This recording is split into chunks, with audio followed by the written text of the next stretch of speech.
Ante todo, muy buenos días, profesor, compañeros, todos. El día de hoy nos tocó a mis compañeros y a mí analizar sobre diversos autores, como lo es Mariano Melgar con los Yarabís, Dmitri Shostakovich con Lady Macbeth de Mistink, Víctor Hugo con Los Miserables y por último Manuel González Prada con Páginas Libres. A continuación, los invito a escuchar al analista Gilmar Taipe. Gracias, Fernando, por darme el pase. Voy a hablar sobre Mariano Melgar. Mariano Lorenzo Melgar Valdivieso nació en la blanca ciudad de Arequipa durante la época del virreinato. Su padre, Juan de Dios Melgar, y su madre, Andrea Valdivieso. Se cree que nació un 11 de agosto de 1790, aunque no se sabe con exactitud y la fecha se discute entre el 8 y el 10 de agosto, pero lo que sí se sabe con certeza es que el 12 de agosto de este mismo año fue bautizado en la Catedral de Arequipa. Inició sus estudios en la escuela del convento de San Francisco y se dice que a los 3 años ya sabía leer y escribir. Seguidamente, a los 8 dominaba el latín y a los 10 dominaba a la perfección el inglés y el francés. Después dibujaba y pintaba los hermosos paisajes de su primera juventud, de su ciudad blanca. En 1807, Mariano ingresa al seminario de San Jerónimo para estudiar filosofía, y el acceso a su biblioteca lo desempeñó con esto de la literatura. Es por eso que en 1810 es becado y se encarga de la clase de gramática. Posteriormente se desempeñaría como profesor de latín y retórica, física y matemática, y por lo demás filosofía, recibiendo por órdenes de manos del obispo Luis Pesaga. En 1812, por razones amorosas, abandona la carrera y se va a Lima a estudiar leyes. Su primer romance frustrado fue hacia Melissa, una joven mayor que lo dejó con una ruptura amorosa muy marcada en su vida.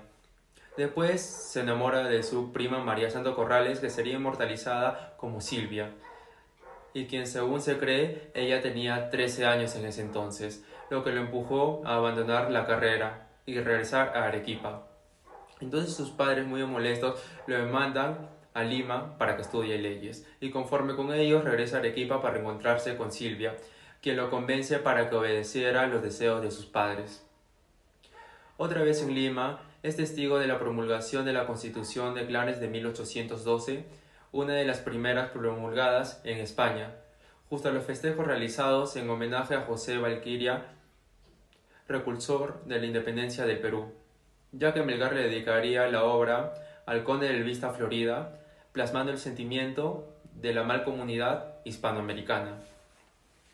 Por ese entonces, él era investigador, publica su fábula El Ruiseñor y Calcedo. Muchas de sus fábulas se publicaron después de su muerte y contienen mensajes de crítica hacia el Estado, muy en defensa del hombre indígena de ese entonces. De vuelta en Arequipa, sufrió la indiferencia de Silvia, plasmando estos sentimientos en su carta hacia Silvia, una obra muy conocida, donde escribe cómo conoció el desamor y la pérdida de su amada. Al parecer, nuestra época también se marcó mucho y se sometió hacia los yarabís, y después escribió, traduce a Ovidio y se dedica a las labores de campus. Después se contactó con las variantes mestizas del antiguo arahui o canto quechua, donde nace el nombre de los yarabís. Cuando en 1814 estalla la rebelión de los hermanos Angulo y Mateo Pumacahua, Mariano sale de Majés y se dirigía a Chuquibamba para enrolarse en las tropas patrióticas que avanzaban para Arequipa. Debido a su preparación, fue nombrado auditor de guerra. Después de la victoria de los patriotas en la Pacheta y la ocupación de Arequipa, la reacción realista los obliga a abandonar a la Tierra Mágica y dirigirse hacia Puno, que es así, el 11 de marzo, se libra la batalla de Machiri, en dicho departamento. Melgar resiste valorosamente, pero por la derrota de los patriotas, es capturado y juzgado casi de inmediato en un tribunal improvisado en el campo de batalla, que lo condenaría a muerte. Al día siguiente, el poeta fue fusilado y se cuenta que cuando el jefe del pelotón quiso ponerle una venda en los ojos, Melgar la rechazó. Muchas gracias, analista Taipe. Bueno, yo les contaré un poquito más sobre la vida de Mariano Melgar. Mariano Melgar provenía de una familia acomodada y recibió una educación muy privilegiada. A una edad temprana, mostró un gran talento para la poesía y comenzó a escribir varios versos inspirados en la belleza de su tierra natal y en los sentimientos de amor y melancolía. Sus poemas, especialmente los yarabís, se caracterizan por su lenguaje emotivo y su profunda sensibilidad. En 1814, Melgar se unió al ejército peruano para luchar contra las fuerzas realistas españolas, que intentaban mantener el dominio colonial del país. Durante la Guerra de Independencia, Melgar escribió varios poemas patrióticos que expresaban su amor por la libertad y su deseo de ver a su país libre de la opresión española. Sin embargo, la vida de Melgar fue truncada prematuramente, que en 1815, a su edad de 24 años, fue capturado por las fuerzas realistas y acusado de conspirar contra el gobierno colonial. Fue condenado a muerte y ejecutado en la Plaza de Armas de Lima. A pesar de su corta vida, Melgar dejó un gran legado, duradero, en la literatura peruana, y su obra continúa siendo estudiada y valorada hasta el día de hoy. Bueno, los yarabís de Melgar son considerados una de las formas más puras y auténticas de la poesía lírica peruana.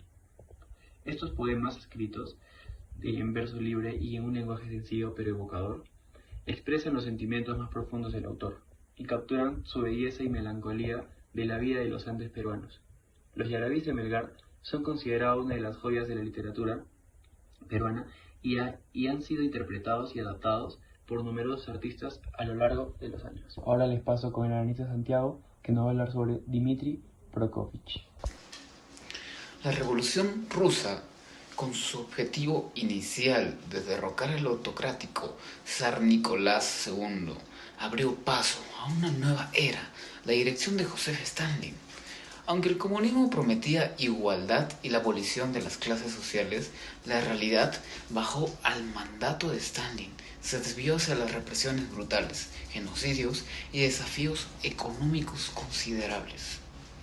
El punto de la inflexión para Shostakovich llegó en 1934 con el estreno de su ópera Lady Macbeth. La obra, lejos de ser recibida con aclamación, provocó la furia de Stalin, quien lo consideró inapropiada y pornográfica. A partir de entonces, la vida del compositor se convirtió en una danza constante entre la expresión artística y la complacencia política. En el trasfondo de estos eventos históricos, la música de Shostakovich se convirtió en un medio para expresar resistencia. La presión para conformarse con las expectativas del régimen comunista obligó a Shostakovich a buscar sutilezas en sus composiciones. Cada nota, cada melodía se convirtió en un acto de malabarismo creativo, donde la superficie complaciente ocultaba capas profundas de desafío y resistencia. La entrada de Shostakovich en el Partido Comunista fue un acto pragmático para preservar su libertad y su vida. Sin embargo, este paso no lo eximió de la vigilancia constante del régimen, que revisaba minuciosamente cada una de sus composiciones en busca de cualquier signo de deslealtad. El genio de Shostakovich se manifestó en su capacidad para insertar elementos subversivos en su música, sin atraer la atención deseada de Stalin y sus seguidores, utilizando la música tradicional judía como una forma de resistencia simbólica. Este logró transmitir mensajes cifrados de descontento y desafíos sin comprometer su seguridad. En este contexto, cada sinfonía, cada sonata se convirtió en una batalla entre la necesidad de complacer al régimen y la búsqueda persistente de expresión artística genuina. Shostakovich se encontró equilibrando en una cuerda floja, donde su música se convertía en un testimonio. Este testimonio era culto de la lucha entre la creatividad individual y la opresión estatal. El legado de Shostakovich trasciende las partituras. Es un testimonio duradero de la capacidad del arte para resistir, incluso en los momentos más oscuros de la historia. Su música, más allá de ser una serie de notas, se erige como un monumento a la valentía y la ingeniosidad artística en medio de la adversidad. Al sumergirnos en la historia de Shostakovich, no solo exploramos los recovecos de su creatividad musical, sino que también adentramos en la lucha universal por la libertad de expresión en un entorno opresivo. Bueno, su legado nos invita a reflexionar sobre la importancia de la resistencia cultural y la capacidad del arte para trascender las limitaciones impuestas por regímenes autoritarios. Bueno, en conclusión, la vida de Shostakovich nos ofrece una lección inmutable sobre la fuerza del espíritu humano para persistir y resistir, incluso cuando se enfrenta a las sombras más oscuras de la historia. Bueno, para recordarles un poco de Shostakovich, comenzó a estudiar música a una edad temprana y mostró un talento excepcional para el piano y la composición. A los 19 años, su primera sinfonía fue estrenada con gran éxito, lo que le valió reconocimiento y el apoyo de importantes figuras en la música rusa. Sin embargo, la vida y obra de Shostakovich estuvieron marcadas por el contexto político y social de la Unión Soviética. Durante el régimen de Stalin, Shostakovich fue sometido a una intensa presión y censura por parte del gobierno. Sus obras fueron criticadas y prohibidas en varias ocasiones, y él mismo fue acusado de formalismo y de no seguir los principios del realismo socialista. A pesar de la presión y la censura, Shostakovich continuó componiendo y su música se caracterizó por su intensidad emocional, su complejidad técnica y su capacidad para transmitir la angustia y la opresión de la época. Sus obras más conocidas incluyen sinfonías, conciertos, cuartetos de cuerda y óperas. Una de las óperas más destacadas de Shostakovich fue Lady Macbeth de Saint-Saëns, también conocida como Katerina Ismailova, estrenada en 1934. La ópera, basada en la novela homónima de Nikolai Letkov, cuenta la historia de una mujer que se rebela contra las restricciones de su matrimonio y se involucra en una serie de asesinatos. La ópera fue un gran éxito inicialmente, pero fue criticada y censurada por el gobierno soviético debido a su contenido inmoral y decadente. Bueno, ahora les paso con el analista Matías. Muchas gracias. Muchas gracias, Fernando, por esa cordial bienvenida. Hoy día les voy a exponer un poco sobre Víctor Hugo y su obra cumbre, Los Miserables. La introducción a Víctor Hugo. Víctor Hugo nació un 26 de febrero de 1802. Él no solo fue un escritor prolífico, sino también una figura clave en la historia literaria y política del siglo XIX en Francia. Hugo, conocido por su estilo romántico y su compromiso social, emergió como una voz destacada en la defensa de la libertad y la justicia. En el siglo XIX fue testigo de cambios sísmicos en Europa, con movimientos revolucionarios y un fervor por la igualdad y los derechos humanos. Víctor Hugo estuvo inmerso en estos acontecimientos y su perspectiva política y social se refleja en sus obras, siendo Los Miserables un testimonio de la época turbulenta en la que vivió. Los Miserables. Los Miserables fue publicada en 1862. Es una narrativa expansiva que abarca décadas y sigue la vida de varios personajes interconectados. La historia se desarrolla en el trasfondo de las revoluciones y las luchas sociales en Francia. Jean Valjean, el ex convicto cuya búsqueda de redención es el núcleo de la trama, personifica las tensiones morales y sociales de la época. Profundizando en los personajes, cada personaje en Los Miserables es una pieza clave en el rompecabezas narrativo de Hugo. Desde la tragedia historia de Fantini, la valentía de Marius y la búsqueda de la verdad de Haggard. Cada personaje representa capas complejas de la condición humana. Este enfoque multifacético contribuye a la riqueza y profundidad de la novela.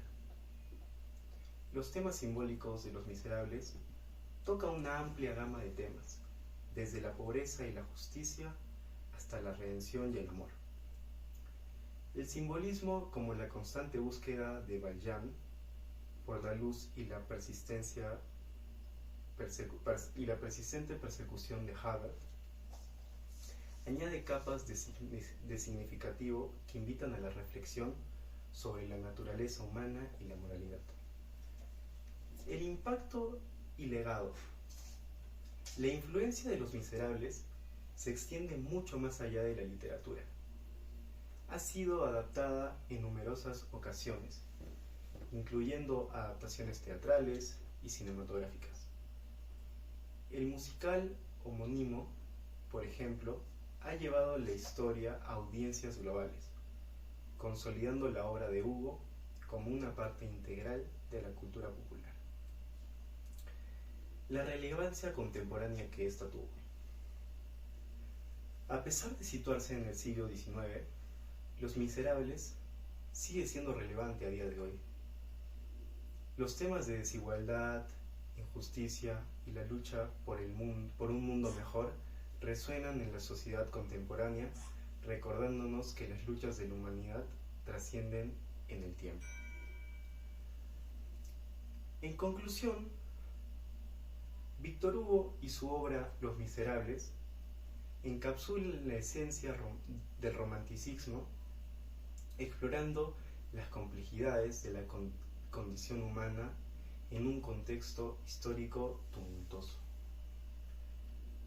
Esta obra perdura no solo como una obra maestra literaria, sino como un recordatorio atemporal de la capacidad del individuo para cambiar y de la eterna búsqueda de justicia y redención. Muchas gracias por su atención. Añadiendo un poco a Víctor Hugo, también comenzó su carrera literaria a una edad temprana, publicando su primera colección de poemas a los 20 años.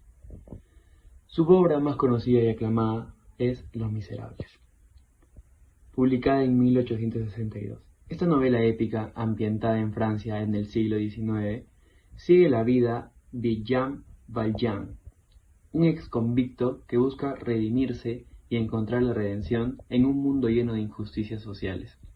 La obra aborda temas como la pobreza, la desigualdad, la justicia y la redención, que se han convertido en un clásico de la literatura universal. Además, Los Miserables, Hugo escribió numerosas obras literarias, poesías y dramas. Entre sus obras más destacadas se encuentra Nuestra Señora de París, también conocida como El Jorobado de Notre Dame, Cromwell, Hernani y Los Trabajadores del Mar. Su estilo literario se caracteriza por su pasión, su comprensión social y su habilidad para crear personajes memorables y describir escenas vividas. Víctor Hugo también fue un activista político y defensor de los derechos humanos. Durante su vida se involucró en la política y fue un ferviente defensor de la democracia y la justicia social. Fue exiliado de Francia durante el Segundo Imperio y vivió en diferentes países, incluyendo Bélgica e Islas del Canal. Antes de regresar a Francia, tras la caída del régimen imperial, la vida y obra de Víctor Hugo dejaron un legado duradero en la literatura y la cultura francesa. Su influencia se extendía más allá de un país natal, y sus obras continúan siendo leídas y estudiadas por todo el mundo. Ahora los invito a escuchar a nuestro último analista. Bueno, buenas tardes, Fernando, muchas gracias por la entrada del día de hoy. Yo les vengo a exponer a este exponente del realismo González Prada, o también conocido como Manuel González Prada. Él nació el 5 de agosto de 1844 y fallecido el 22 de julio de 1918. Fue un ensayista, pensador anarquista y poeta peruano. Esta figura más influyente en las letras y la política del Perú de fines del siglo XIX, comienzos del siglo XX, pensador y político como Víctor Raúl Haya de la Torre y José Carlos Mariátegui. Lo tuvieron como maestro ideológico también literatos como Abraham Valdelomar y César Vallejo. Reconocieron haber sido influenciados por su obra poética proveniente de una familia. González Prada viene de una familia raigamente colonial. De niño viajó a Chile al ser desterrado por su padre, estudiando en Valparaíso y de retorno a Lima. Cursó estudios en el seminario de Santo Toribio para pasar luego al convictorio de San Carlos, donde estudió Derecho, pero no lo concluyó. Se dedicó completamente al periodismo de por sí y a la explotación agrícola de la hacienda de su familia. Durante la guerra contra Chile participó en la defensa de Lima y peleó en la batalla de Miraflores. Siendo así, él produce la ocupación de Lima para las tropas de Chile y se recluyó en la casa en señal de protesta. Siendo esto alrededor de 1881 y 1883. Tras la partida de los invasores, ahora vamos a continuar exponiendo las páginas libres. Páginas libres, escrito principalmente con J. Al ser escrito con J, González Prada trata de demostrar la forma en la que él trata de salirse de lo habitual, o sea, que la gente entienda eso, que trata de salirse de lo consecuente. Este libro es de género narrativo y de temas anarquistas en el Perú, siendo también del realismo a la vez. Páginas libres fue editado por primera vez por Paul Dupont en 1894, recogiendo una serie de conferencias, discursos y artículos del escritor González Prada. El libro fue dividido en 5 partes específicas, que fueron denominados como primera parte, segunda parte, tercera parte y posteriormente hasta la quinta. Se podría decir que la primera parte comienza con Grau, 1885.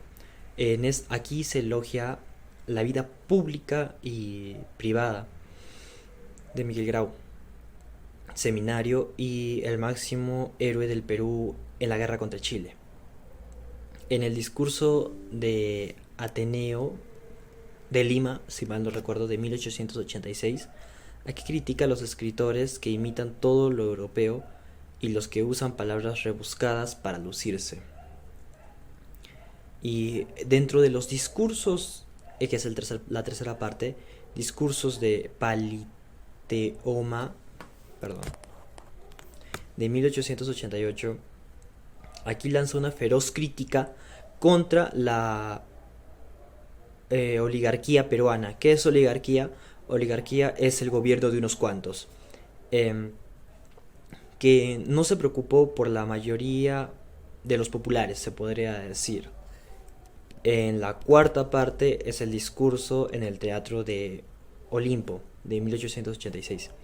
Aquí critica a los escritores Ricardo Palma y el género llamado tradición. Y para finalizar, la quinta parte es la introducción a la católica de 1889. Aquí se hace crítica al adoctrinamiento religioso de los colegas administrados. Ahora por último, Manuel González Prada. que provenía de una familia acomodada y recibió una educación privilegiada.